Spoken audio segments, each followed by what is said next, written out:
Distinguished members, observers and colleagues, good afternoon and welcome to the UPU webinar on the Customs Union reform and the end of the de minimis threshold. So my name is Claire Nicolas, co-chair of the UPU Customs Group, and I have the honour of serving as the moderator in today's session. So today's session is going to bring together members and observers of the UPU Customs Group, as well as key institutional stakeholders, to discuss a significant regulatory development affecting international postal flows to Europe. And we're particularly pleased and grateful to welcome the participation of colleagues from the European Commission. We will have the opportunity to hear perspectives at both a policy and operational level, as well as to explore the solutions being developed to support implementation across the postal network. So I will now introduce the agenda, and we will have the pleasure of hearing opening remarks from the POC Chair and the UPU Director of Operations, followed by presentations from Ms. Vanessa Hernandez, who is here today from the European Commission, DG Taxud, who is Head of Unit Customs Legislation. We'll then hear from my fellow co-chair, Christophe Pereira, who will talk to us about the impact of the customs reform on postal operators.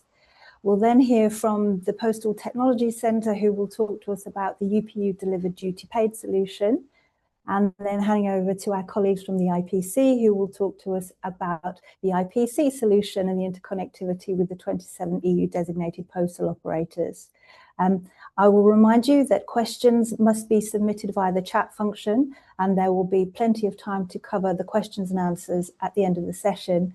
I would urge all members and colleagues to really take advantage of this quite special opportunity that we have to engage with our dear colleagues from the Commission. This is our real opportunity to engage and ask the questions that are important in terms of what the implications are for these changes to us. So without further ado, I will invite our opening speakers, and I have the pleasure to give the floor to Monsieur Forceville, Chair of the Postal Operations Council. Monsieur Forceville, you have the floor. Thank you. Thank you very much, Claire, and thank you all for being here, ladies and gentlemen, dear colleagues. So I've been introduced, so you know who I am and why I'm talking to you today. Today we are facing a fundamental transformation of cross-border e-commerce, one that is redefining the very foundations of the postal sector. At the heart of the transformation lies a single decisive shift: the end of the EU de minimis regime. For decades, low-value goods have benefited from simplified customs treatment. This framework enabled a rapid growth of international e-commerce and allowed postal operators to play a central role in connecting businesses and consumers worldwide. That era is now coming to an end. The progressive elimination of the de minimis thresholds, particularly the removal of the €150 exemption in the European Union, represents a true paradigm shift. It means that virtually every parcel, regardless of its value, becomes subject to customs duties, controls, and data requirements. This is not a marginal adjustment. It is a systemic change. For postal operators, the consequences are immediate and profound. First and foremost, the financial impact is considerable. Operators increasingly find themselves advancing duties and taxes on behalf of customers, often without sufficient visibility on the underlying transaction or the responsible party. Secondly, liability is shifting.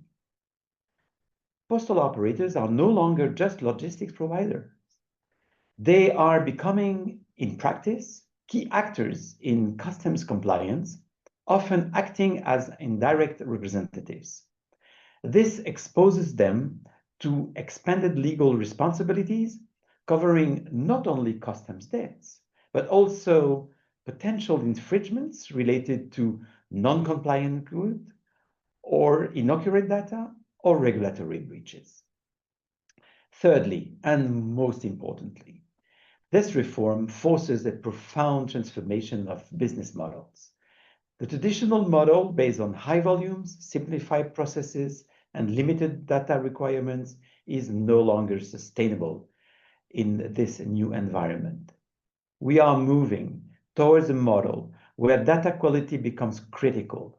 Duties and taxes must be anticipated and integrated upfront, and customers' experience must remain seamless despite increased regulatory complexity. This is a difficult balancing act. At the same time, expectations from customers, both senders and recipients, remain unchanged. They continue to demand speed, transparency, predictability, and affordability. The challenge, therefore, is not only regulatory compliance, but also maintaining a strong customer-centric approach in a far more complex environment. This is why solutions are essentials, and they are already emerging.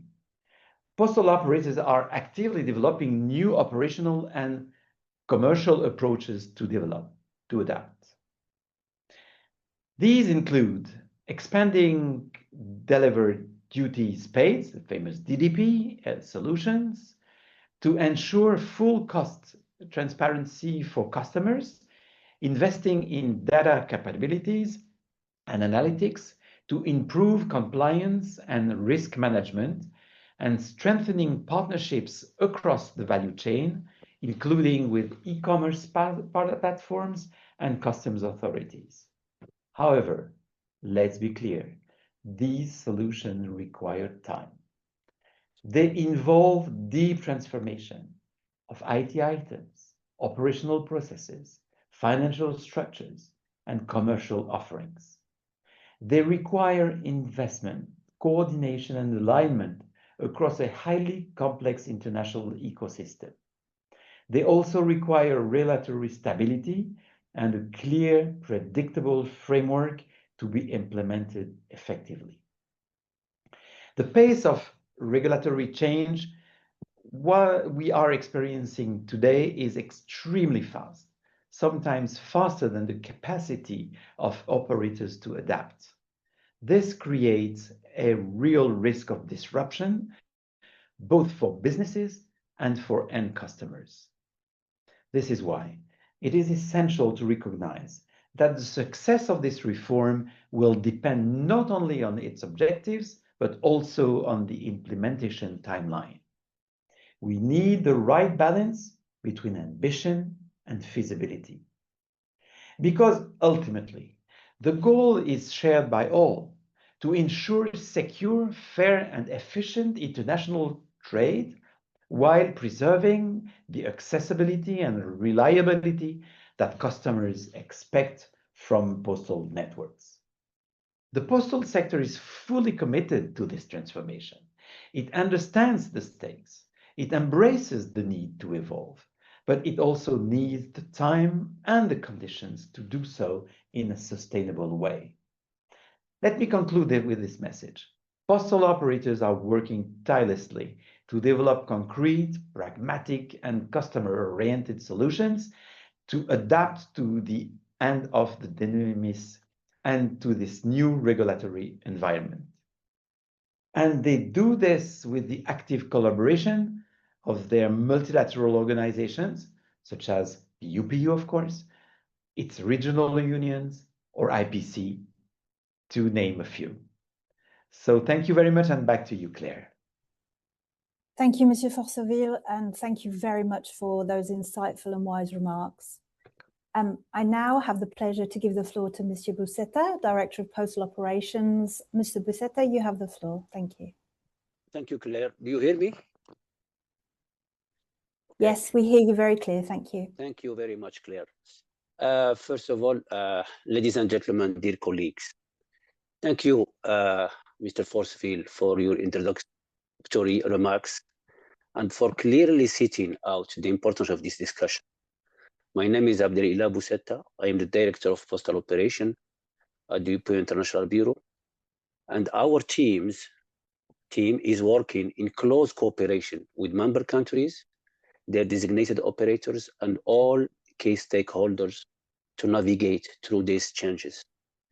As Mr. Forceville just underlined, the reform under discussion represents major change for the postal sector and more broadly for the entire cross-border e-commerce environment. For designated operators, this is not only a question of customs procedures, it is broader. It is a broader operational, commercial, and strategic challenges that affect the way international postal service are organized and delivered. Postal operators are working in environments where expectations continue to rise. Customer expects speed, predictability, visibility, and simplicity. At the same time, regulatory requirements are becoming more complex, particularly in the area of customs compliance, data quality, fiscal collection, and risk management. The challenge for our sector is therefore to adapt to these new requirements while preserving the accessibility, reliability, and efficiency of postal service. This transition will require significant effort across many areas. It requires strong data capabilities, interoperable system, clear operational processes, and close coordination among postal operators, customs authorities, regulators, and other stakeholders. It also requires realistic implementation approaches because these changes have practical implications for systems, interfaces, customer information, commercial models, and day-to-day operations. In this regard, the UPU and the European Commission can build on the positive experience of ICS2 implementation. That experience demonstrated the value of early dialogue, joint planning, clear implementation timeline, and close cooperation between all stakeholders. From the perspective of International Bureau, it is essential that this transition be approached in cooperative and pragmatic manner. The UPU's role is to support its member, facilitate dialogue, promote consistency where possible, and help ensure that the operational realities of the postal are properly understood. In the context of such significant change, exchange like today's webinar are specifically, I am confident that today's presentation and discussion will help advance that shared understanding. They will also help identify practical ways to support compliance, maintain service quality, and preserve the efficiency of cross-border postal flows in changing regulatory environment. Thank you, and I wish you all a very productive webinar. Hand over to you, Claire. Thank you for giving me the floor, Mr. Busetta, and thank you for your very important words. I'd like to therefore thank both the speakers for their invaluable opening remarks and for setting the scene of this extremely important context for today's discussion. So as highlighted by our distinguished speakers, the reform that we're discussing today sits within a broader transformation of customs driven by an increasing set of regulatory requirements and the need for enhanced coordination and data-driven processes. Now, much of this is without precedence within our networks and operating models, hence why today is so important really for us to understand and interpret the implications, the requirements, and how we have the solutions to fully operationalize this so we can continue to deliver against our service obligations. So with that, I will now proceed to the presentation segment. And it is my honour and pleasure to introduce our first speaker, Ms. Vanessa Hernandez from the European Commission, Directorate for Taxation and Customs Union. So Ms. Hernandez will present the EU customs reform framework, including the policy objectives, the legislative process, and the broader transformation of customs processes, including the future EU Customs Authority and Data Hub. She will also address the implications for e-commerce flows and the allocation of responsibilities across the supply chain. Ms. Hernandez, I give you the floor. Thank you. Thank you very much. Good afternoon to all. It's a pleasure for me to be here today. I will start sharing my slides, and I really hope that by the end of this webinar, I managed to convince you that the customs reform goes well beyond the removal of the 150 de minimis threshold. For us, it's very important that this is well understood, because this is only a first step on everything we would like to achieve. So without further delay, and I hope you're seeing my slides, I go to explain you why the European Union is doing this. And I think that you have already, the previous speakers have already mentioned that it is the regulatory compliance is becoming more complex. This is not only true for the postal operators, for the carriers, but it's also true for the customs authorities and the rest of the economic operators. We see that there is an increasing number of legislations that customs authorities have to enforce at the border. And this is the first reason why we started thinking about a customs reform. The second one, also very close to you, it's the increase of a certain type of flow that we did not have before. I'm sure you have heard this number, but I will repeat it again. In 2025, 6 billion items were imported into the EU directly to consumers. So you talk about the path, but the truth is that we did not come out with a reform in one day. This is a commitment of the first mandate of our president, and it was written in the political guidelines of 2019. We then conducted a foresight exercise, which is a very much Brussels-like way of thinking, but it's a kind of crystal ball exercise. And I am pretty sorry to say that we're in the worst case scenario, where there is a war, there is a tariff war, and there are more and more geopolitical tensions, and customs play a role in that. We also conducted an evaluation of the rules that we have today, and we came to two basic conclusions. Having single rules, it's not enough. And second, the benefits of the Union Customs Code are not really reaching the economic operators. And then there was a white persons group in which a number of people that do not deal with customs, that were doing other things, expressed their views on how to improve customs. So with all those elements, all this analysis, it is in 2023 that the Commission presented the proposal. And that proposal included already the removal of the 150 duty threshold before many others. So there is true, world has changed, and that's why things have been accelerated. But the truth is that the Commission proposal, it's already more than 3 years old. I will not go through all the steps, but just to indicate you that now with the Union Customs Code, so there are 3 separate legal proposals in the customs reform. One was the Council regulation removing the 150. The second is the Union Customs Code, and this is the one pictured here. And the third is a VAT amendment, which is still being discussed at the Council. So for the Union Customs Code, we are now in the blue line that you see in the slide, where a political agreement has been reached, but the formal adoption by Council and Parliament is still pending, and the publication and the entry into force is expected in autumn this year.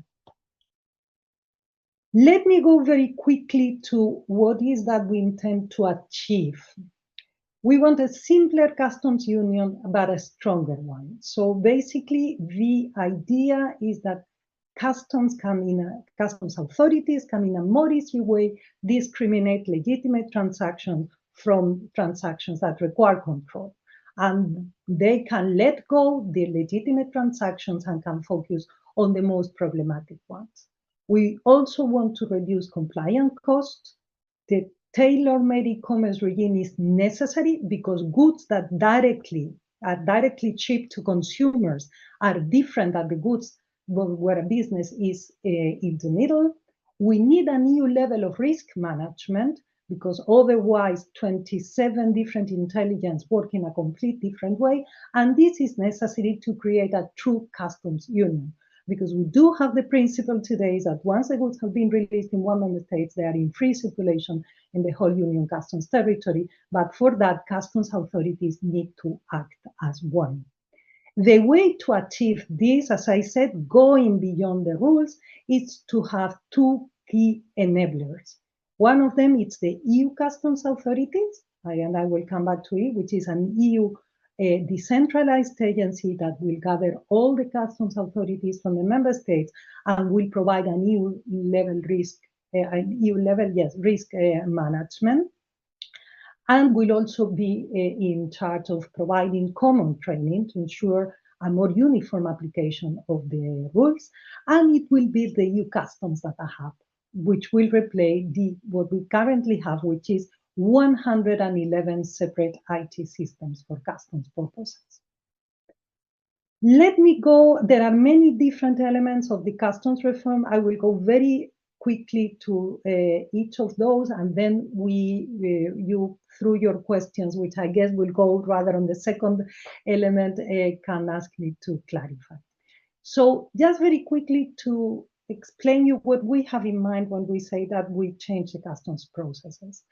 Today, the customs processes start with the carrier that has the goods and needs to find a declarant to provide the information to customs. The national customs will analyze, and we take a decision case by case. We would like that the impact of this action is maximized, and we would like that the first provision of information is made by the importer to EUCA, in your case for e-commerce, that the platforms first informs customs of what is that they have sold to union consumers.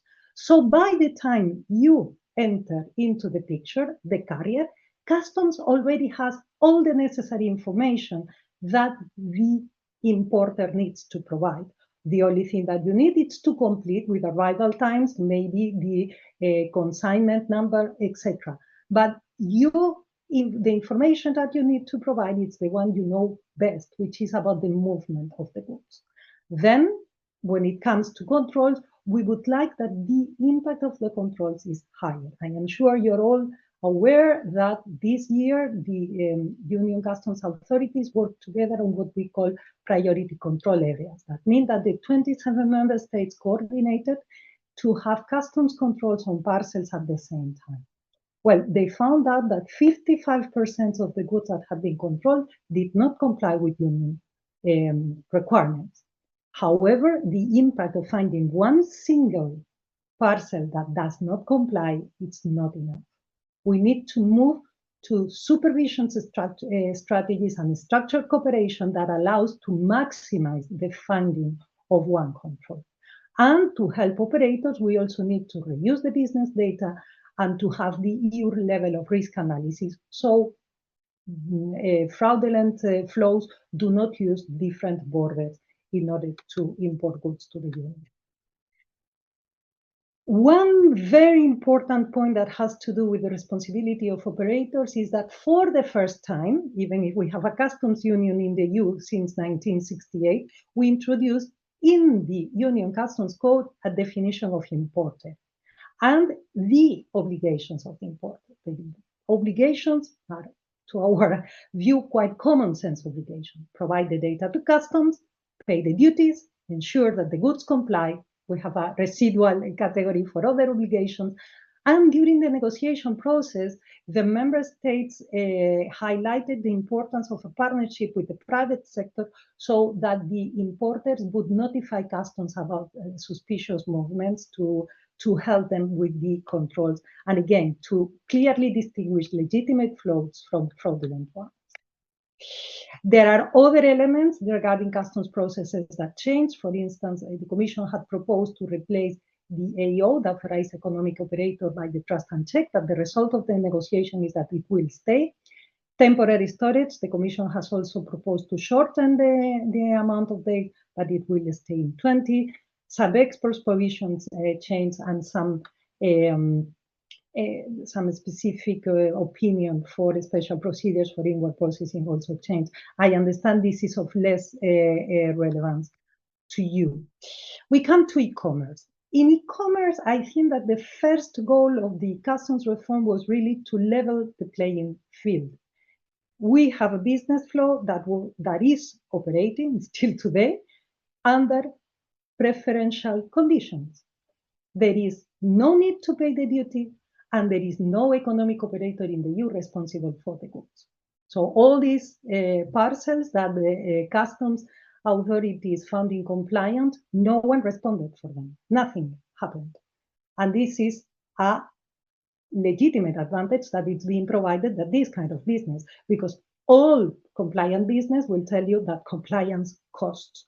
So this is the first step. And this is what was proposed from the Commission from 2023. But then during the negotiation processes, there were like 3 elements that, if you allow me to highlight. One of them is the union handling fee. The union handling fee was added during the process because these 6 billion items I referred to before are 98% of the customs declaration in the union today. That means that customs authorities, customs systems are today working for e-commerce, not for the rest of international trade. And there is a need to recover that cost. Then the member states in the council introduced the customs warehouses for distant sales, because in their view, the best way to control this flow is to have the goods physically in the EU in spaces that they could enter and perform the controls. And then during the negotiation at the final stage, and motivated to a great extent by this priority control area, the new penalties for the systematic non-compliance with union requirements by operators in distant sales was introduced. If I move to the removal of the 150 from July 2026, I think there's been a lot of confusion about this, but I hope this slide helps you clarifying. We maintain the H7 declaration, but because of the digital constraints, all goods that are in H7 will be charged €3 duty, regardless of how the VAT is paid. So this is not a legal requirement. It is the result of H7 being a limited data set, being in customs declaration systems that are not connected to tariff, and therefore whether the VAT is paid through ISS, through special arrangements, or through the standard VAT regime, the H7 will, the €3 duty will apply. In addition, the H1 declaration will also apply the €3 duty. Why? €3 duty apply on ISS, where the VAT has been declared ISS, and when there is a distant sales, unless the goods enjoy from preferential tariffs.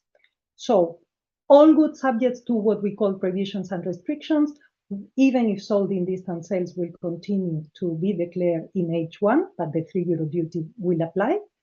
And there are 2 cases in which the €3 will not apply. One of them is where there is a business, that is, the transaction does not qualify as a business to consumer, as a distant sales, but a business to business transaction. That means that there is a VAT number to which the VAT is attributed. And then there are also the cases in which the goods enjoy from preferential tariff. They do have the origin and they do have the right proof of origin. All those goods must be declared in H1 because that's the declaration that contains the data elements that allow to assess the correct duty. Then, who will be the declarant? The Delegated Act establishes a cascade. The first declarant is the holder of the import one-stop shop number. That is the person making use of the ISS scheme or its indirect representative. What does it mean? That there is no need for maybe the platform holding the ISS number to be written in the declaration box declarant. It can be an indirect representative that the ISS chooses. There are also, if the ISS does not apply because the VAT has not been collected using ISS, then we have the special arrangement. Whoever is using the VAT special arrangement should be the declarant or name an indirect representative. In case none of these apply, then we have what we call the standard VAT collection procedure. In that case, the is the need to find an indirect representative willing to take the role of the importer. And then we have a residual category, which only applies in the member states that have a free cost web-based application for individuals to declare by themselves, where it is the individual that can declare the goods and pay the €3, but without any cost. Why do we have this cascade? The cascade comes from the political mandate that we've got. Duties are not a tax on consumption, so it cannot be passed on to the consumer. It's a tax on business. We also have in guidance a special notice for postal operators. The postal operators can ask the operator at origin, the postal operator at origin, to designate an indirect representative in the EU to be the declarant. And then in that case, the customs authorities will not ask the postal operator to specify in which of the three first options you are. It will accept that a third country operator, and I imagine that there are many third country operators, postal operators also listening now, if you do have a representative in the EU, an indirect representative in the EU that will take care of collecting the €3 duty for all your consignments, regardless in which of the three situations those consignments are, the customs authorities in the EU will accept that as an indirect representative and debtor. I close the parentheses of the commerce, and I'm sure that you will have many questions after my intervention, but just to give you the full picture, just 2 slides to talk to you about EUCA and what EUCA will do. The main task, as I said, is building the data hub and having a EU risk level of management. We will also have a task in relation to making the customs authorities work better together. It will also have a customs advisory board where the associations of economic operators will be represented, so there will be a way of having a dialogue with EUCA. It will have a staff of less than 300 people, and the seat will be located in Lille. Finally, for the data hub, as you know, the idea is that it will replace the existing IT systems, will have consolidated interfaces instead of having different interfaces per the system. It is very important that after the negotiation process, there is a digital sovereignty clause in the legislation. That means that only companies that are not subject to foreign laws requesting the disclosure of data can build the data hub. And this is to ensure that the data of the European companies stay in the EU. The idea is to build a data hub with a different philosophy, that it's not so much based on the concept of declarations, but the concept of events. There is a centralization and an integration of data and functions, so that we don't have an ICS2 for the entry summary declaration and a national declaration system for a customs declaration. But if the data can be reused for 2 different processes, it happens. It will also have a trader accounts and identity, so the data provided to the data hub can be reconciled. And of course, cybersecurity is a key priority. So just to finish, to give you the implementation timeline, because I think we do take the time, even if during the negotiation process we've been asked to accelerate. The first measure would be, of course, the introduction of the €3, temporary €3 from July 2027. Then, as soon as the text is published and enters into force, the EUCA and the data hub will exist officially, and the Commission will adopt the delegated act with the amount of the handling fee. So this will start being applied somewhere in the autumn of 2026. 1 year after the text has been published, there will be the repeal of the current Union Customs Code, and the new provisions will apply. It is at this moment that the new obligations for the importers will start being applicable, because for the rest, nothing much will change as long as the current IT systems are being used. The real big change will come again in July 2028 with the e-commerce data hub for distance sales, business to consumer transactions.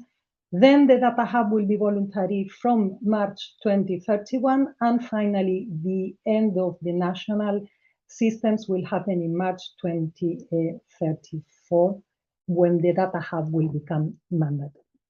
So I think I completed my 20 minutes by now. Thank you all very much for your attention, and Claire, back to you.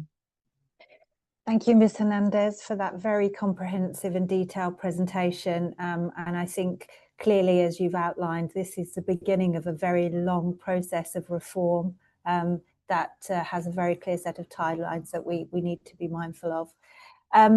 So we now move from the policy framework to the operational implications for postal operators. So I now have the pleasure to give the floor to Monsieur Pereira, co-chair of the UPU Customs Group, who will present the impacts of the customs reform on postal operators. So his presentation will explore the operational challenges arising from the removal of the de minimis, including the management of the 3-year duty model, the importance of data quality, and perhaps most importantly for our members and observers today, a real understanding and outline of the implications of the declarant and liability framework. So Christophe, I give you the floor. Thank you.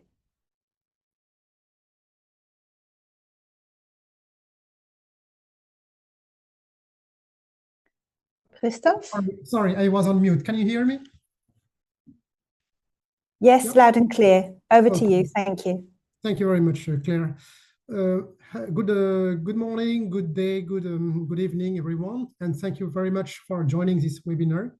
So before starting my presentation, I just would like to remind something which is really important when I refer to the previous presentation or speeches. From my perspective, the postal systems is not comparable to other logistic operator systems. We operate as a global or a single global network where each postal operator is reliable on others, both for data exchange, but also for physical flows. This means that any regulatory change, especially this EU reform, has a direct impact on postal processes and procedures as well. And of course, it has a direct impact on the entire global postal ecosystems. That's what I wanted to stress out as an introduction. But today this afternoon, I will present the main impacts of the EU reform on postal operation. Next slide, please. Yeah.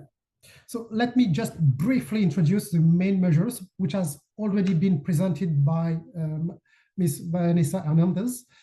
First, in July 2026, there will be the end of the de minimis threshold.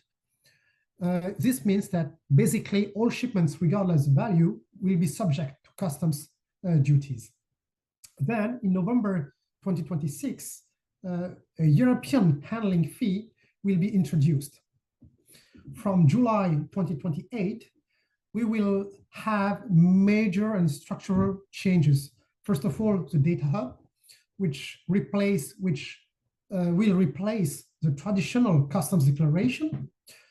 Then we will have also the introduction of a concept of deemed importer, mainly targeting marketplaces, but not only. And also a new status for trusted companies, which is a trust and check operator. So overall, the reform is moving towards more data, more responsibility, and more harmonization. Next slide, please. When we focus on the end of the de minimis threshold, one of the most important changes is this point, this end. From now on, all shipments even low-value consignment, which means below 150 euro, will be subject to customs duties, as I said previously. For distance sales, there will be a new flat rate of 3 euro customs duty per item, which is very significant given the volumes we handle. We, as postal operators, we handle. There are still some exceptions. For example, for C2C gift below 45 euro, but also for some specific territories, for example, in Spain, Portugal, and France as well. But these changes means more systematic taxation and more operational complexity for the postal operators. Next slide, please.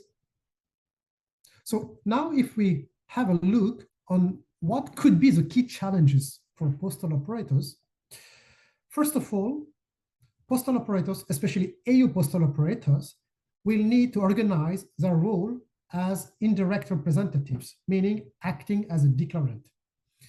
Ms. Hernandez also stated that it is possible for non-EU posts to act or to appoint a customs representative in the European Union, but it's still an option. Basically, the main scenario will be that the EU postal operator should act as an indirect representative. Second challenge is data quality, which becomes very critical. We definitely need accurate product descriptions, classifications, and also, which is very new, identifier related to the product. Third, there is a need to optimize item counts to avoid multiplying also the 3 euro customs duty. More broadly, we face a structural change. We operate at large scale, but we don't have direct contact with sellers. Origin post do, but as EU post, we don't. Finally, and the last challenge is there is a strong financial exposure, especially linked to our role as declarant. Next slide, please.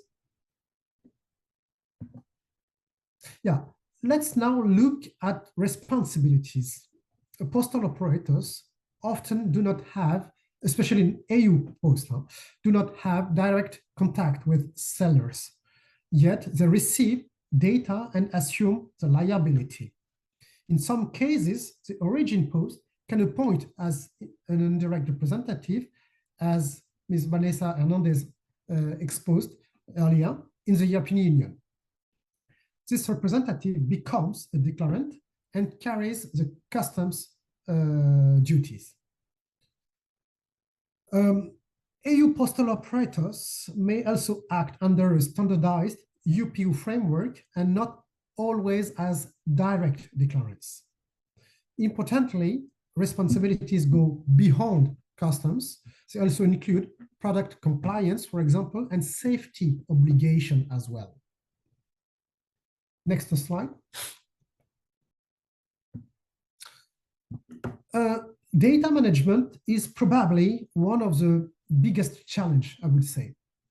Data comes from various and multiple sources, e-merchant, marketplaces, but also origin post.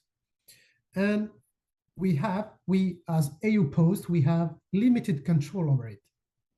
If data is wrong, it can lead to delays, it can lead to blockages or extra cost.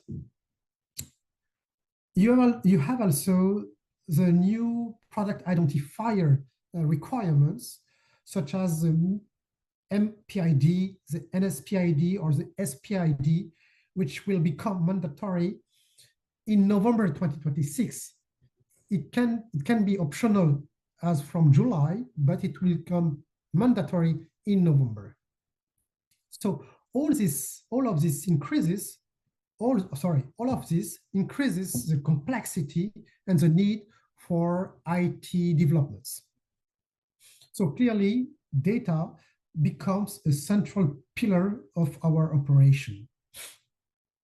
Next slide, please. About the financial impact and the key risk, the financial impact is really significant, as declarant EU postal operators need to pay customs duties upfront, often using financial or bank guarantees. At the same time, for returns, there is no simple refund mechanism. This creates a real non-recoverable cost, especially for e-commerce flows, as you can see. There are also requirements to size financial guarantees properly, which can be very substantial. So as you can imagine, this creates a direct risk on profitability for EU Post, not only, but also for non-EU Post at the same time. This is why strategic action are needed, including renegotiating agreements, bilateral agreements between non-EU and EU Post, and investing in data capabilities. Next slide. Yeah. So that is the end of my presentation. Thank you very much for your attention, and I will be very happy to take any questions later on. Thank you, Christophe, for outlining those very important operational considerations for our members. I think so today we've heard the reform introduces significant challenges for us, particularly in relation to data quality, the liability question, and the financial exposure that's linked to the duty payments and returns. And I think it also importantly highlights the reliance on data originating from multiple actors across the supply chain, which includes marketplaces and merchants. Some we have already direct relationships with, some we do not. I think these elements really do underline the importance of robust and interoperable solutions. So this brings me quite nicely then on to Mr. Avsek from the UPU Postal Technology Centre. So Mr. Avsek will present the duty delivered paid solution developed to support operators in managing those duty paid flows in a compliant and efficient manner. Mr. Avsek, I give you the floor. Thank you. Thank you, Claire, and good day for all the participants. Yes, I will give you an update on the UPU DDP solution. First, to remind everyone what we have today, and then the second part of the presentation is to give you an update on the direction we are taking for compliance with the new European rules in particular. Next, please. So we always like to recall that we deliver the UPU DDP in various ways. The key word here is flexibility in the implementation. Of course, we have used CDS a lot. All the logics is in CDS, all flavor of CDS, the local version, the cloud, the .post, all CDS interface as well. So it can be the kiosk, it can be the mobile app, and it can be the API exposed by CDS themselves. So it means that the post have a big range of options to implement UPU DDP. If they take the CDS, again, all the logic is there, embedded in the system. If they use the API gateway and the APIs that we expose through our gateway, they will have to develop a little bit more the logic themselves, but ultimately they can have the same functionalities. So that's the flexibility. The flexibility also comes with the fact that the solution is very modular. Users do not have to use the full services from us. They can source part of the solution elsewhere. For example, the two big range of services that we provide is all the calculations, all the preparation of the DDP item itself, and the consolidation of data, and then distributing this data to potentially third party when third party are involved. So those two big elements, they can be subscribed independently from each other. Then if I move to the right side of the slide, this is more about the options that we provide embedded in the system.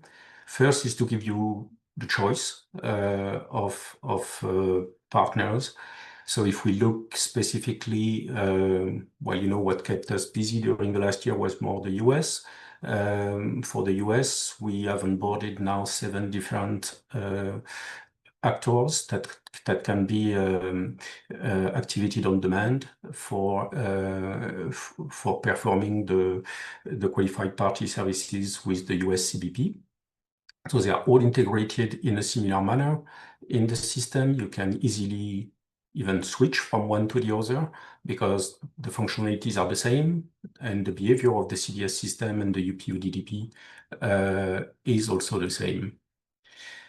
So that's the choice you have in terms of provider, and the choice you have also on the payment options that you can provide to your customers. Because when we speak about DDP, one of the model we have in mind is that customer pays the origin post office, and then the post office of origin will settle with the post of destination.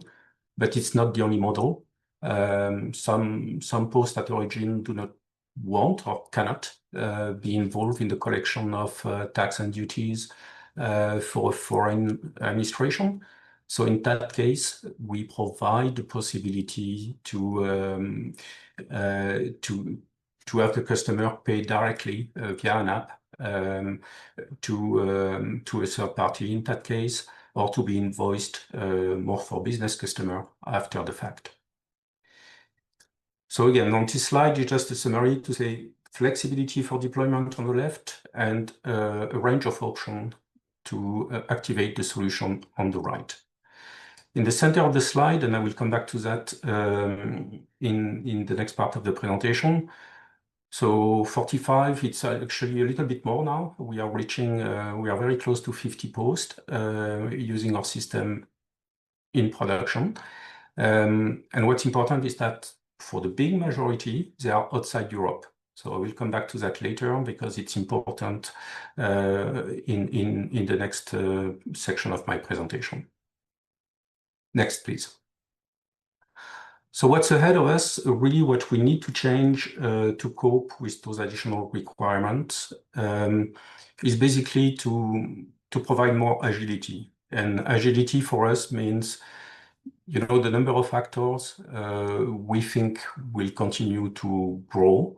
I know that there's a presentation following my presentation from IPC, and they will give a panorama of the direction that the 27 European posts are taking. And we will see that it's not necessarily the same. There's different ways of implementing and being compliant with the upcoming regulations. And for the technical providers like us, and I'm sure for IPC is the same, we need to have this agility in our solution to basically enroll the different actors according to the ways they want to implement and be compliant. And that means pushing the data maybe a little bit differently to those actors. And that means for us going with a more central approach. I have a slide on that coming next. But basically our challenge for Europe is to adapt our solution to the European market, prepare the solution to collect the additional data, and basically offer it to those 45, nearly 50 posts now outside Europe that are already using the UPU DDP to be able to continue to ship to Europe with the same technology. We know that in parallel, I'm mentioning the case of US because we should not forget that. We know that it's going to change also in the US, even if the official announcement is still not there. And the definitive requirements may still change. But this agility that I'm talking about will also serve the US situation. Basically, we need to have a solution that is able to react to changing requirements, because that's what we are facing at the moment. And the third priority on this slide is to provide the solution for the financial settlement. We've been talking about that previously. Now it's getting more concrete. We can continue to progress with that.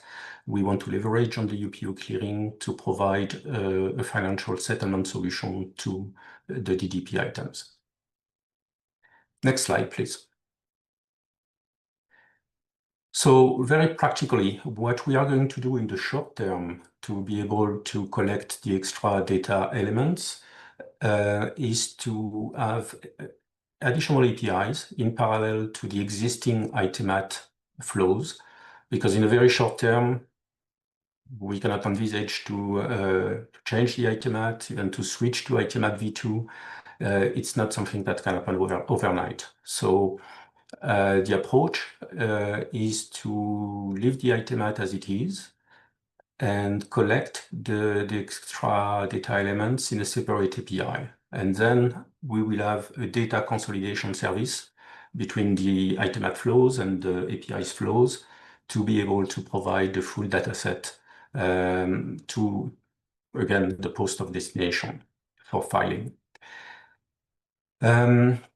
Something that we have engaged, and again, taking note that we serve nearly 50 countries that are mostly outside Europe, is a cooperation with IPC to make our respective solutions interoperable. So basically, if we talk about those 50 or nearly 50 that we have, and we'll continue to ship to Europe, the European posts are mostly equipped with UPU, with IPC PDDP. And outside Europe, there's a large portion that are equipped with the UPU DDP. And that's this interoperability we are working on at the moment to be sure that a DDP item prepared in CDS can be forwarded to IPC PDDP for the clearance for Europe. We will define together with IPC also this extra API to collect the additional data required for Europe. Then in the slightly longer term, medium term, we will also work to open the financial settlement solution, so the UPU clearing, to IPC PDDP, so that the financial report, the financial statement that their solution prepares can be translated into invoice feeding the UPU clearing. Next, please. Next slide. So that's the full thing. That's the complexity we wanted to highlight. But at the same time, I will really focus on what's essential on this slide. I will not go into too much detail. The first thing I want to highlight is the different arrows that you see. So basically the blue arrows, and you see that there are many, is the data flows that are necessary for the DDP clearance. So basically to collect the necessary data and push it to destination for filing to be able to clear the item at destination customs. So you see that all of that goes through what we call the SCIS, the Supply Chain Information System. That's the approach we are taking for having this agility, is to centralize the complexity at the level of the UPU, at the level of Postnet,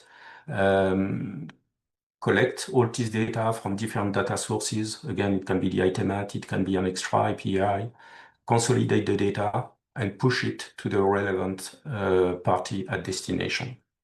So that's basically what SCIS will do for us. But what's important with all those arrows on the slide is the blue arrows, again, they are for the clearance. The green arrows, they are for the financial statement. And the red arrows, they are for the financial flows themselves. So for the final financial settlement. All that to say that we want to have a comprehensive solution that not only deals about crossing the border, but also about the financial settlement of those transactions. Here you see as well the cooperation with IPC. So that's one of the flows that will be organized. both for feeding IPC-PDDP and also for collecting the financial statement back into the UPU clearing. So again, that's what we are building. That's the agility we will have from the central place, from Postnet and the SEIS, to basically collect the data, prepare the data, and push it to the relevant partners. Valid for Europe, of course, but valid also for other legislation that will certainly implement DDP in the future. Next slide, please.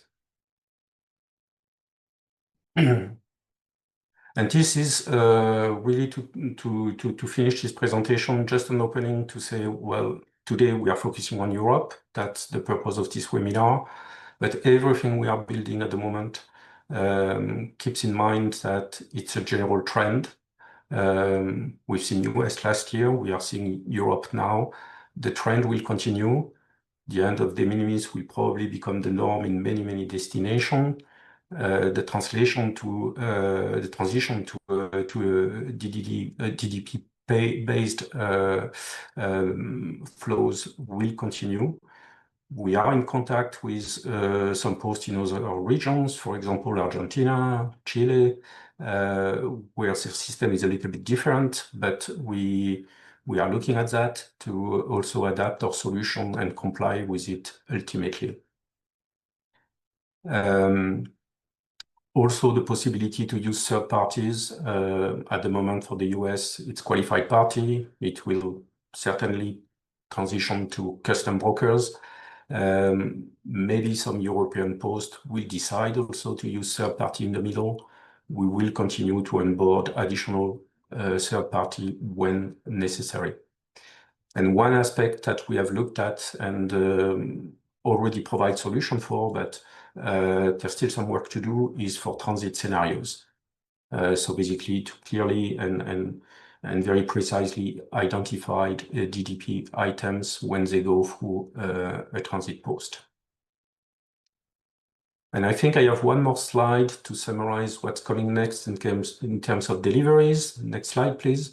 For the software that we produce, we have. Can we go to the next? Yes, thank you. So very recently we have, that was last month, we have delivered the SP1 for CBS 25, where in particular already useful for the context is the possibility to have the HS code calculated according to the precision required at destination. So that's already in place. You can already benefit of that. And then our agenda for the coming weeks and months, we are prepared to adjust because we know that it's going to be possibly changing depending on the priorities, depending on the last requirements we collect. But at the moment, our focus is on the full support of ITMAC v2, plus other specific change requests that have been sponsored by some posts. But of course, Europe and the possible change in the US requirement are also monitored closely. And when we have clarity on that, we are definitely going to switch our focus on those particular aspects. Thank you for your attention. That's what I have for you today. Back to you, Claire. Thank you, David, for that very important presentation. I think it's really important to highlight that the digital solutions now really are critical enablers to allow operators to respond effectively to not just this regulatory direction, but I think, as you mentioned, the future in terms of it being a global direction of travel in terms of customs and the handling of parcels through those customs borders. So I'd now like to hand over to Jürgen, who joins us from the International Post Corporation. Jürgen will present the IPC approach and the interconnectivity solutions supporting coordination across the European postal network. Jürgen, you have the floor. Thank you.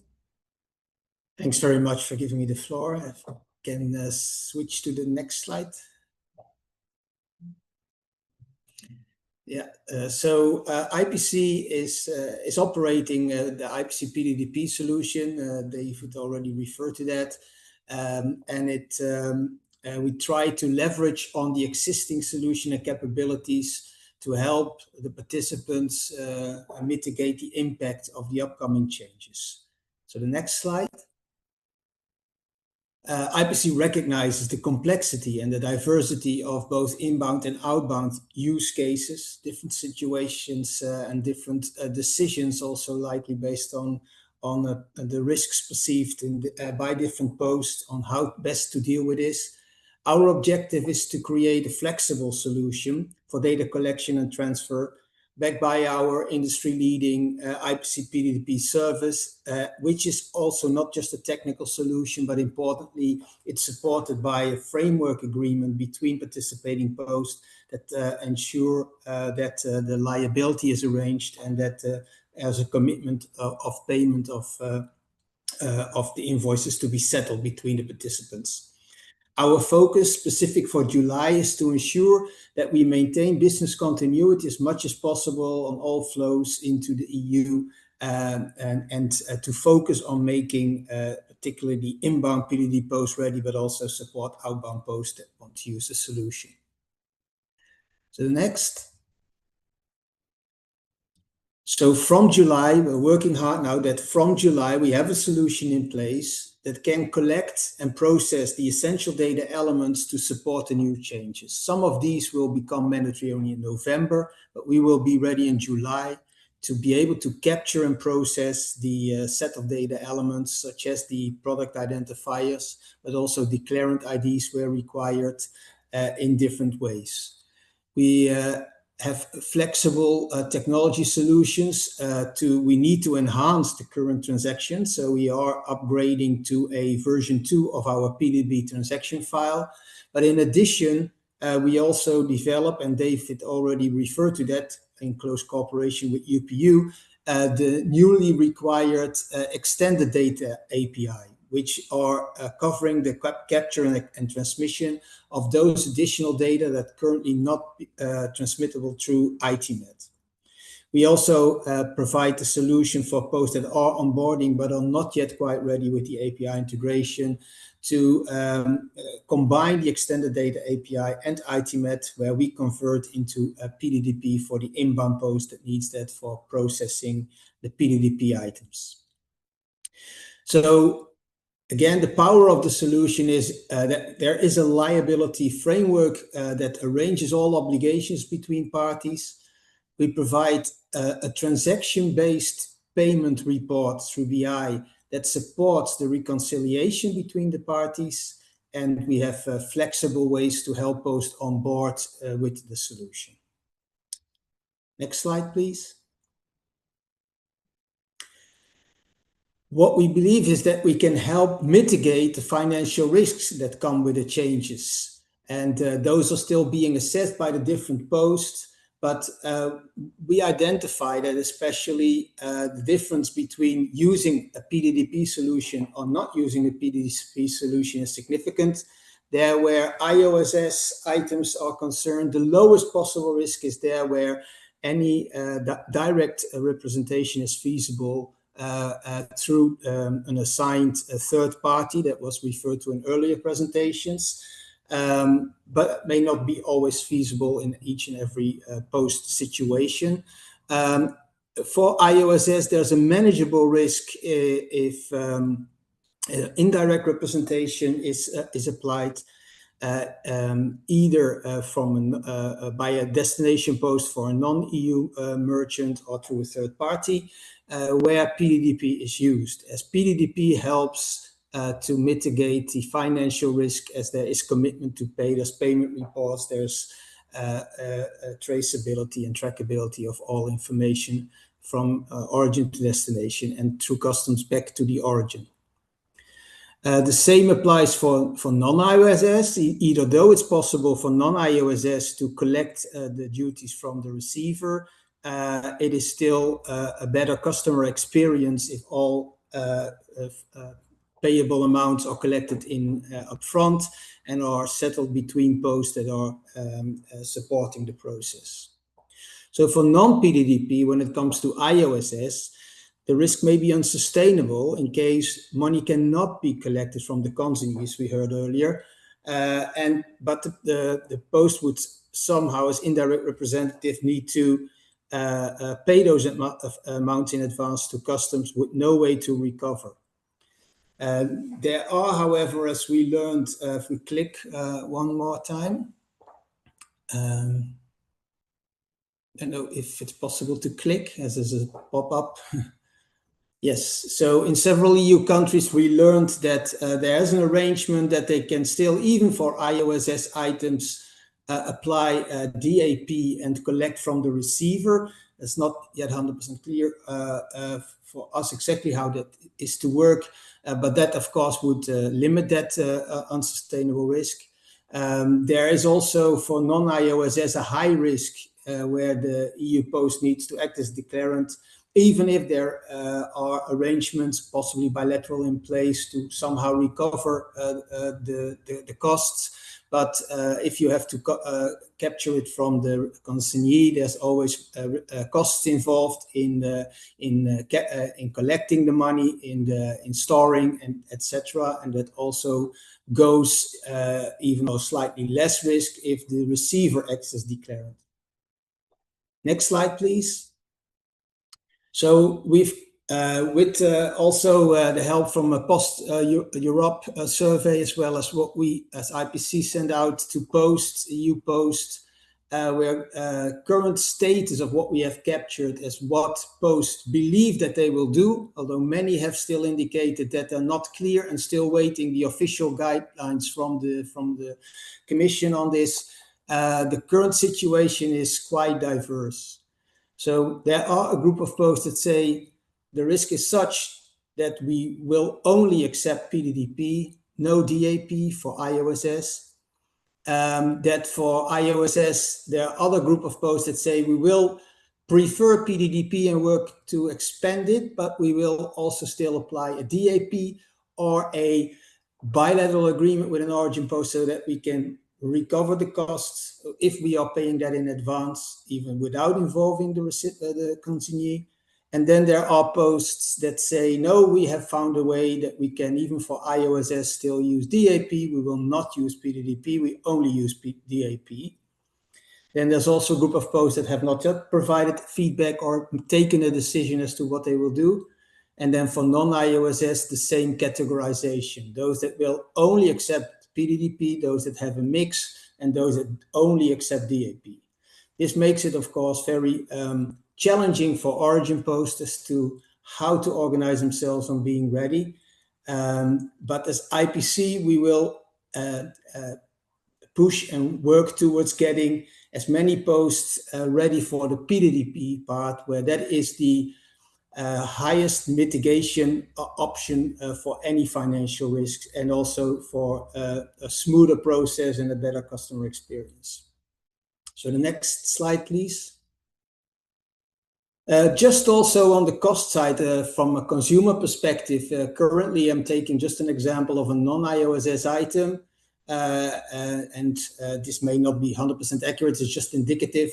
But let's say there's two content pieces with a value of 60, and there's postage, there's VAT, and then there is, for PDDP items, a handling fee the destination post apply for handling this through PDDP, which is a relatively low amount.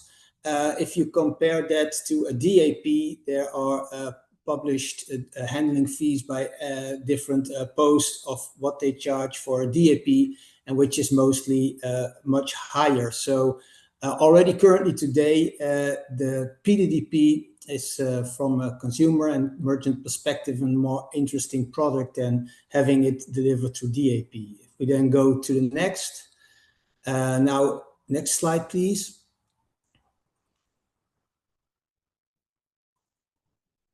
So if we now take the situation from July, then yes, there may be a third-party additional cost in the PDDP solution, but in the DAP solution, there are the additional duties. So two content pieces, just simply 2 times 3, plus then the DAP handling fee, making the PDDP still even although all costs go up, still the more attractive solution for the market. Next, please. So what, as IPC, are we trying to do to ensure as much as possible, or at least help to enable that the mail keeps flowing from July onward? First of all, we work and focus on the destination posts to have as many of the destination posts in the EU ready to process PDDP. Currently, there's 12 posts that are live inbound EU, already operational for quite some time. We are currently implementing and onboarding 8 other posts. They are in the process of getting ready by July. And there are then still remaining 7 posts in the EU that are not yet ready, of which there are some that fall in the category that they will not do PDDP but only DAP. The situation changes every day, and this is just indicative. Only earlier this morning, we received from one of them that they are now interested in joining PDDP, so that's good news. So we'll still continue to also work with those that are not ready to get them onboarded and assume that if they're not, then they will use a DAP solution. For the origin post, we already, with the currently active post, and that's not only the non-EU post, but also EU posts that operate ETOEs, that all the volumes into the EU, which we have pretty good data on, because as IPC, we operate the ICS2 filing solution. So we know all the postal items that are filed into the EU. Of course, ICS2 is a different region, but taking the EU as a reference, we cover currently 57% of the volumes. That doesn't mean that all those are all PDDP items. So it's the potential with those posts that are capable of doing PDDP that would cover 57%. It doesn't mean that there's 57% PDDP items. Then we are implementing currently 2 more, which would add an additional 15% of all the volumes into the EU. And that would leave about 28% of volumes from non-PDDP posts, of which 3 are being currently targeted and interested in also joining on the outbound side. We can't, of course, just look at volumes and only focus on the biggest volumes. For IPC, that is the focus, but we need to enable that all flows keep flowing, whether they come from smaller volume origins. And so therefore, it's very important also, in addition to other aspects, that we closely cooperate and continue to cooperate with the UPU so that the UPU TDP solution can do the data capturing and the feeding for where the destination posts use the IPC PDDP solution, that there's interoperability. And next slide, please. So without going on the full details of this, this is the solution architecture, very high level for IPC PDDP, working toward being ready for the UCC. And so where the standard flow is, of course, where the origin post captures data from the merchant that were captured from the at the point of sales when the buyer made the sale, distant sales purchase. We will use the data that are the typical ITMA data being sent from origin to destination post. These data also shared for PDDP users with the PDDP transaction file. The PDDP solution will capture that and process that. That will include the additional data elements that will become mandatory, as well as the declarant ID. If it's not provided through a transaction, we will have a reference system where we can also look up what declarant ID needs to be provided for that transaction, which we then pass on to the destination post, and the destination post can then use the data feed from the PDDP solution to prepare the H7 or the H1, whatever is applicable. Once the declaration is then done and the payment has been done to customs, the destination post will feed back to PDDP the actual charges and IPC will then display those to the origin and destination post in the payment reports, where you can see at the transaction level what was pre-calculated, what were the data that were based on it, what were the actual charges in the data based on it, and then a summary of all the net costs that ought to be invoiced from one post to the other. So that is in a nutshell how the solution works. So for those that are already in PDDP they will need to get ready to use the new transaction file. For those that are not currently in PDDP, they can either do the extended data file with ITMET and we will convert it to PDDP, or they can deploy the PDDP transaction file. The next. So this is not conclusive, not complete. There might be some mistakes in here. This is just the first draft where an intention is done made to summarize all the actions that are required to become ready by July. So from an origin post perspective, if you are a PDDP outbound post, or also if you need to be able to support an inbound post, an EU post that is requiring to work on the basis of PDDP, then you have to ensure that the merchant, IOSS holder, is ready to collect the duties for PDDP post shipments, either at the point of sales, or if the origin post so chooses, they can also have a commercial agreement where the charges are paid after the fact. You have to check that the merchant will collect and transmit all the data, including the new required product identifiers. Check that the merchant has provided the power of attorney to the EU post to represent the declarant or a third party, and obtain the declarant ID if there is an agreement, or either providing it as an input for IPC as reference data, or through a transaction, that every transaction individually. Actions in relation with the EU post, you need to check if the EU post is part of the IPC PDDP solution and is inbound ready. If that check if the EU post will handle IOSS as DAP or non PDDP, or if the EU post will refuse or return items in case it's not PDDP. You have to check if the EU post acts as indirect representative or requires for IOSS to act as direct representative. Action in relation with IPC, work with IPC, and IPC will provide full support to become outbound PDDP ready, and to upgrade to the PDDP transaction file, for which regular sessions are organized to inform each candidate participant and to get them ready on time.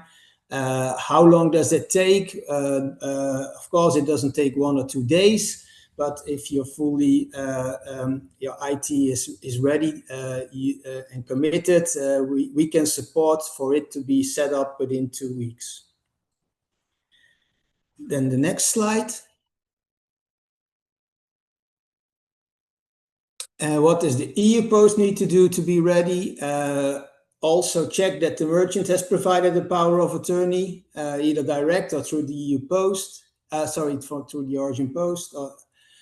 Check if a merchant has an EU-based representative acting as declarant. Check if the merchant's EU-based representative is willing to empower the EU post to submit the declarations or to be the direct representative.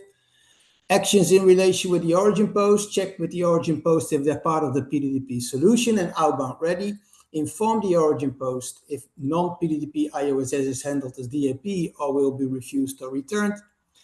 If that's the position of the post, agree with the origin post to pay duties for IOSS items if no PDDP and no options to collect from consignee. Inform origin post if the EU post acts as direct or indirect representative, and obtain declarant IDs.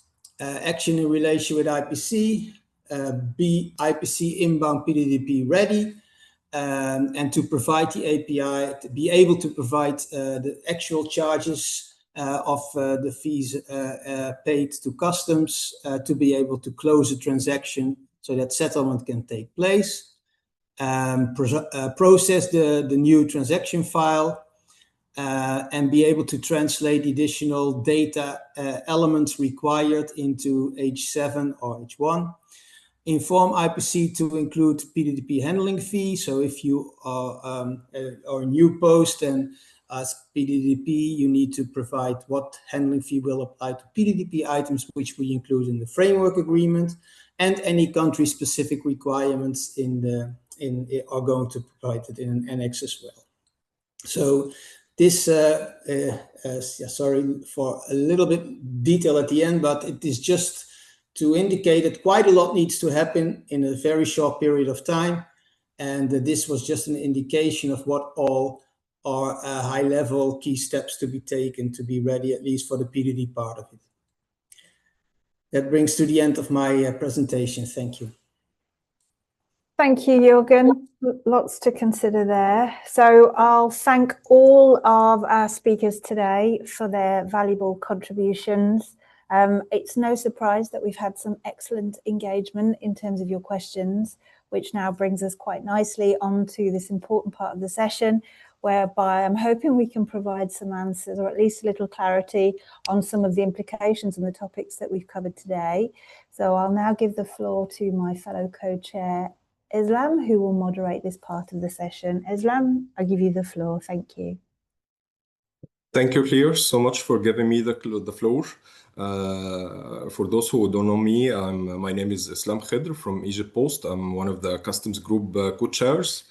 I would like to, at the first, to thank all the presenters here for this valuable presentation, and a special thank for Ms. Hernandez for this very useful presentation and for attending with us today. I see you are a very big fan, because we have more than 20 questions directed to you. Okay, with no further delay, I will go directly to the questions. And that I know that Christophe have a question need to be asked at the first. So I will hand the floor to you, Christophe, to ask your question, and then we will proceed with questions on the chat. Christophe, you have the floor. Thank you, Islam. A very simple question, basic question to Ms. Hernandez. As you can see, the situation is very diverse depending on each country, and especially on the readiness, preparedness of each EU postal operator. It shows that EU posts have, in fact, different understanding, different interpretation of the EC requirements. My question is, we know that there is still a guidance which is ongoing. Would it be possible to have any information about the guidance release? And also, I understood from the previous discussion we had with the EC that normally the postal sector could have an opportunity to contribute to the guidance. And my second question is it still possible for the postal sector to contribute to the guidance? Thank you. Thank you, Christophe, for your question. Ms. Hernandez, the floor is yours. Thank you very much. You can all call me Vanessa, it's easier. So, no, thank you, Christophe, for the question. We will publish the guidance this week, but it will be live guidance. You know, it's the same that we used with Brexit, that we have used with the sanctions. We think that it's necessary that the operators have a guidance now, but it's a live document. So you do have the opportunity to contribute to it, and we will be updating it and issuing new versions with a clear indication of what changes. Yeah, the idea is to have it published this week. Actually, I would have liked to publish it already by now, but okay, we need some fine-tuning, but yes, it's really immediate.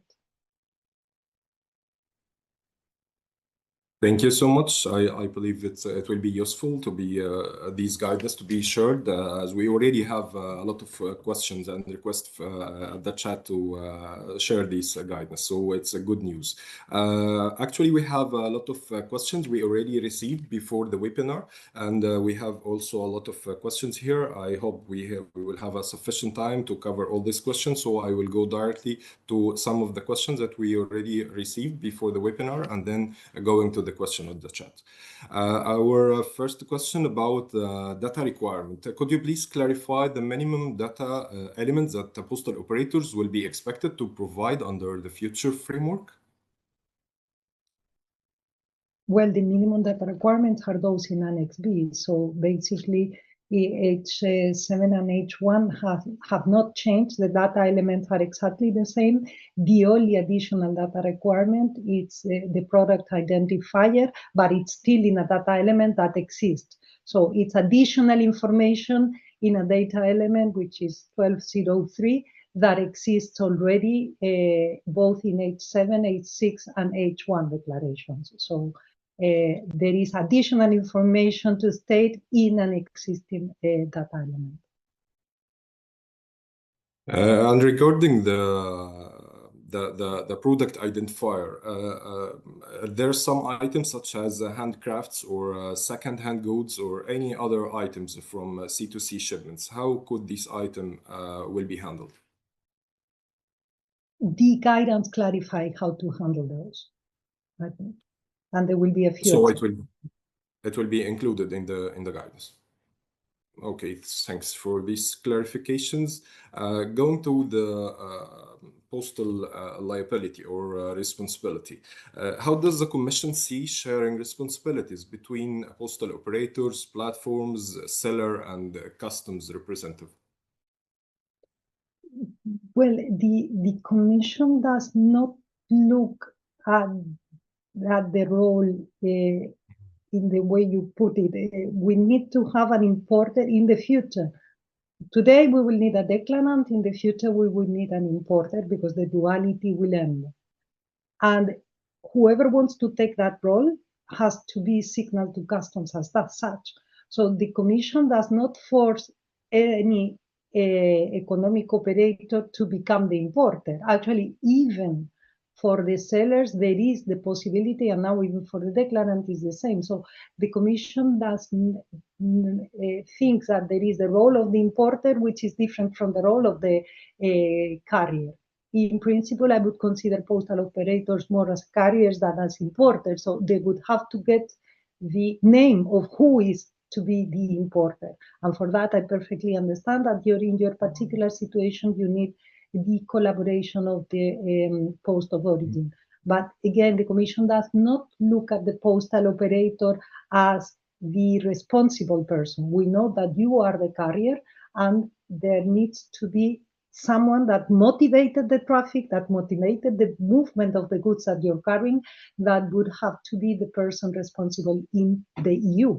That's another fundamental question. We need someone in the EU because we cannot enforce EU law in third countries. So with those two elements, the Commission does not require the postal operators to become importers.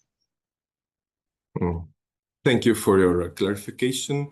And our first question on the chat, how does the removal of low value exemption impact on yellow label flows that transit from one member state to other without having cleared customs? Which operator will be the clearant in this case? Either the first one, where the goods entered into EU, or the second one that will be present to customs? The declarant relevant, it's a declarant for the release for free circulation. So in the example, it would be the second declarant. The declarant in transit does not need to pay duties. Okay, that's great.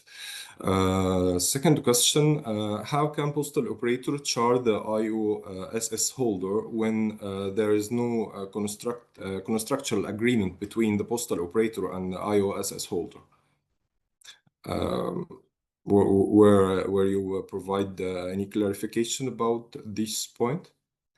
In principle, it is for the ISS holder if they wish to recover the €3 from the consumer, which is not what the law requires. Customs duties are in general not recoverable from the consumer. Customs duties are a business cost, and therefore it is the responsibility of the ISS holder and the business decision to decide what to do with the customs duty, whether they ignore it, they absorb it. So the obligation is for the ISS holder to decide what to do with the €3. But charging to the consumer is again a private business decision also for you, but it is not in the law. The law does not entitle the postal operator. This is different than VAT because VAT is a tax on consumption. You know, there is a fundamental difference. I perfectly understand that in your normal business flow, it's all part of the same transaction, but conceptually, the VAT is meant to be a tax on consumption, while the duties are meant to be for businesses. Therefore, the EU regulations do not entitle to recover the €3, the temporary duty, or any duty in the future, because from 2028, the data hub will allow to calculate, let's say, the normal duty in accordance with the normal tariff. But again, none of this is legally recoverable from the consumer. It is a business decision whether to do it or not. Okay, and regarding the data hub, I believe we have another question here. Will it be possible to reduce the €3 to the real duties linked to goods imported when the data hub will be implemented and the clearance process will be automated? Absolutely. As it will be reduced? Yes, yes. The temporary duty is meant to be only for 2 years, from July 2026 to July 2028. Okay, that's great. We have another question. The new requirement of product identifier as from the 1st November 2026 will be really difficult to obtain in such a limited time frame. What will happen if the postal operator are not be able to provide 100% of the flow of the 1st of November? Well, in principle, all operators are expected to provide the full information, but as you know, there are data elements that prevent a declaration from being accepted, and other elements that do not prevent the declaration from being accepted. So data element 1203, which is the additional reference, additional documents, if I'm not mistaken, it's not one of the elements that would prevent the customs declaration. Yet, if customs do a control and check whether the information has been provided, then it's information lacking on the release of for free circulation. But yeah, that's the situation. So can we say that it will be handled like a referral message for adding more, requesting more informations or something like the referral? No, in principle, it's information that should appear in the customs declaration from the beginning. However, to what extent it will be automatically rejected if not the full information is there is what changes. Okay, that's clear. Actually, we have other two questions for DDB, so I will take those two questions. I'm back to you, Ms. Hernandez. For David, do the UPU model or the IPC DDB model include the timetable of the duty settlement process and the money flow between the different stakeholders involved? David, the floor is yours. So yes, ultimately it will. Again, for us, the financial settlement will be ultimately using the UPU clearing. Most likely not with the current cycle of the UPU clearing. We'll have to go shorter.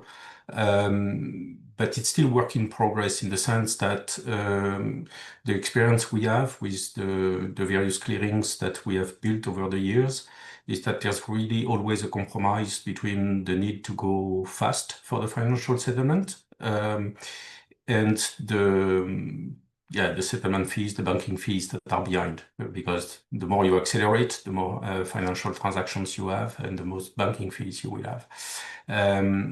So this is something we will definitely discuss at one point with the user community to agree on the definitive schedule for the financial settlement through the UPU clearing. Thank you. Okay, thank you. We have another question about the DDP solution. Is it will be 100% ready to be used for Europe by the 1st of July, David?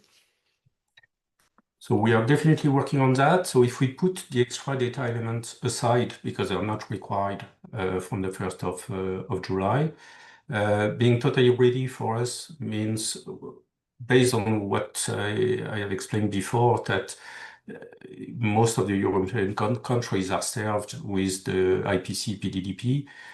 We have a new discussion actually scheduled for tomorrow with the IPC colleagues to really understand what it means, the interoperability, again, without talking about extra data. So simply with the itemat as it is today. And I believe, yes, out of this discussion, we will land on the exact requirements, and we want to be ready for the 1st of July, definitely. That's great. I can also oh, sorry. I was yes. As it's relevant. So yeah, the IPC will also work towards being ready, and there are already, as I said in my presentation, several posts ready, and the rest is being onboarded to be ready. And in addition to the earlier question, the frequency, the settlement through IPC PDDP solution is bilaterally agreed between posts. For example, what's currently used to the US, some posts that have high volumes settle once a week, others settle, the standard is once a month. And it's based on the consolidation of all the transactions in that period. So it's one transaction, one invoice for the agreed period of time. Thank you. Thank you, Jürgen, very much. Back to you, Ms. Hernandez. If the qualified, we have a question here about the qualified parties, qualified third party. If collect the €3 from seller, what requirement must this qualified party fulfill in order to settle this amount directly with the destination EU Customs Authority without having the postal operator as intermediary? Well, if an indirect representative, because we don't use the qualifying party. The qualifying party, it's the US term, and it's subject to a certain authorization. In the EU, we allow any operator that is established in the EU to act as indirect representative, and it means that they will directly have to file the customs declaration with the customs authorities, having their name as declarant. So they would need a connection to the relevant customs declaration system of the member state involved in order to do the declaration by themselves, or have any, I don't know, broker providing that service for them. But the key element is to appear as declarant in the customs declaration, and therefore there is a need to do that customs declaration by themselves and let the post know that that parcel has already been declared, and therefore there is no need for the postal operator to declare to customs. Okay, thank you. We have another question about refund. About the undeliverable item, it will be refunded? The refunds have been modified. The facilitation to invalidate the customs declaration, but the possibility to ask for refunds via the usual methods, it's still there. So the customs legislation provides a series of possibilities in order to obtain the refund, and those have not changed. But the current possibility to simply invalidate the customs declaration after the goods have been released, that is the one that has been eliminated. Okay, thank you so much. I believe we still have a lot of questions and we are running of the time. So, Claire, can I have two couple questions? Yes, it's before okay. handing- You have another 5 minutes. Okay, thank you so much. Okay, my question for Ms. Hernandez, would it possible for you to say more on the EU handling fee, data entry amount, way of collection, differences between item entering to EU territory via parcels or via warehouses? The handling fee, as you know, is regulated in the reform. It also applies per item, and of course, once the mechanism to collect the figure of duty has been put in place, our let's say recommendation to our political masters is that it follows the same mechanism of the temporary customs duty.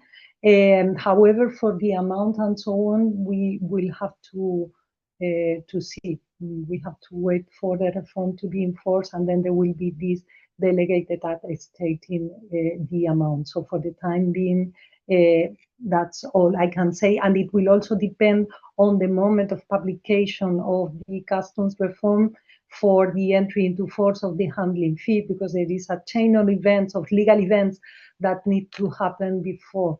So yeah, that's all what I can say. But what I can reassure you is that we will try to have as many synergies as possible. So once you do have in place the mechanism to collect the duty, you can also use it for the handling fee. Okay, thank you. We have another very long question here from David. Okay, while we understand the EU long-term vision, the timeline between the July 2026 launch and July 2028 data hub rollout creates a severe financial and operational paradox for international logistics, as Mr. Forceville and Mr. Busetta have also shared in their open remarks introducing the interim flat 3 euros duty and the upcoming handling fee right now, folks, and immense administrative and financial burdens onto the postal network, particularly on the non-EU sending post, who must immediately invest heavy capital into IT upgrades, data aggregation, and structure compliance. We are essentially being asked to fund and absorb the risk for complex stopgap measure that will only exist for 2 years. Why force this costly immediate bottleneck onto international postal operators instead of simply wait until 2028 when Data Hub is ready to collect the duties directly from the marketplaces? Alternatively, if the revenue gap cannot wait, why not bring the Data Hub's implementation forward by 1 year and delay the de minimis reform by 1 year so they aligned? This would achieve your policy goals without forcing non-EU operators to waste enormous resources building a short-lived bridge solution. I hope you got the question. Yes, no, I understand. This was the Commission proposal to do it in 2028. It was also the Commission proposal to have a simplified tariff treatment. Wasn't followed. So there, I perfectly see the concerns, but there is nothing we can do when politically a different solution is chosen. Okay, thank you. Okay, I will take just a last question. Yes, yes, Islam. One last question, if you don't mind, and then we'll bring it to a close. Thank you. Okay, thank you so much.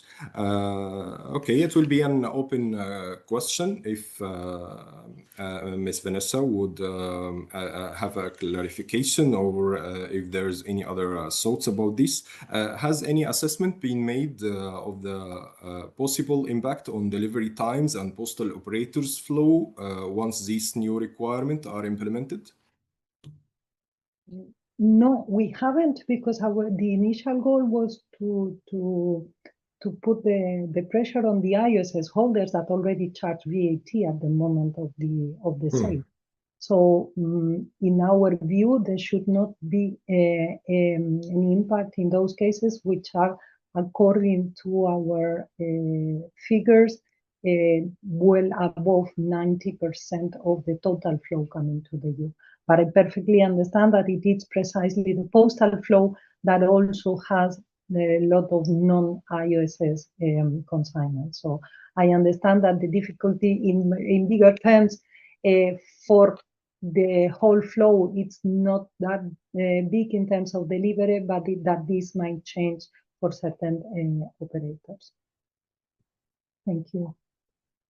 So thank you so much, and for my colleagues, I'm sorry if we cannot cover all the questions, but I believe we will collect all the questions, and I'm seeking Ms. Hernandez's support to answer these questions offline and go back to you. Back to you, Claire. Thank you.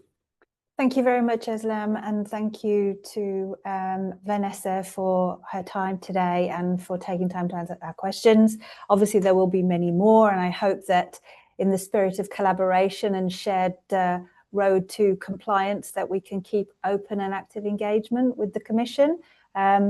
So with that in mind, I'd like to thank all of our speakers today for their rich and constructive discussion. So I'm just going to share a few thoughts and messages, if I may, in the last sort of 5 minutes that remain. So as we close today's webinar, I think it is really worth recognising that participants join us at different stages of readiness, both within and outside of the EU.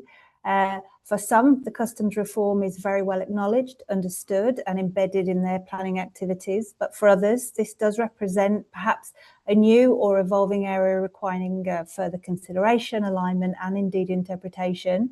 And I think on that basis, there is not yet harmonisation of approach. We cannot underestimate the scale and the complexity of the challenge, but we are very ready to embrace the change.